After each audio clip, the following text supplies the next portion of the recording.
छठ में न राजा जियनी तनिको नहीं ठीक गईनी।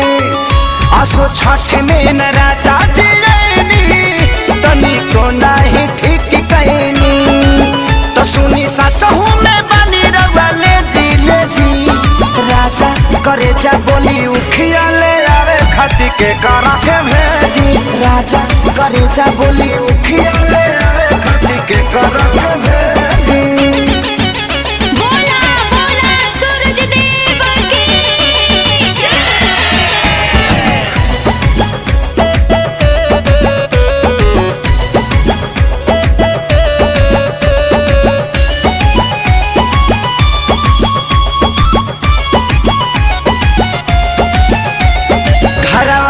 बानिया माजी पुरनिया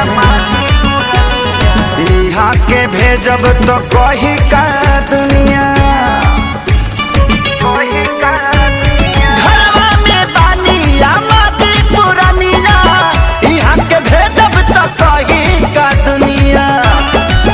तरौरा पूजा में देखवनी ना तेजी तेजी। राजा करे जा बोली उखिया ली आवे खाती के कर के भेजी। राजा करे जा बोली उखिया ले आवे खाती के कर के भेजी। कर के भेजी उखिया ले आवे खाती के कर के भेजी।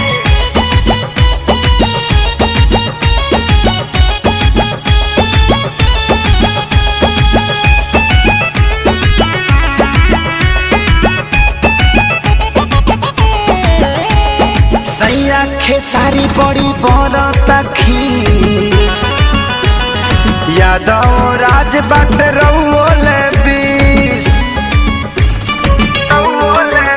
हाँ सैया खेसारी बड़ी बरता खीस यादव राज बाट रउले बीस।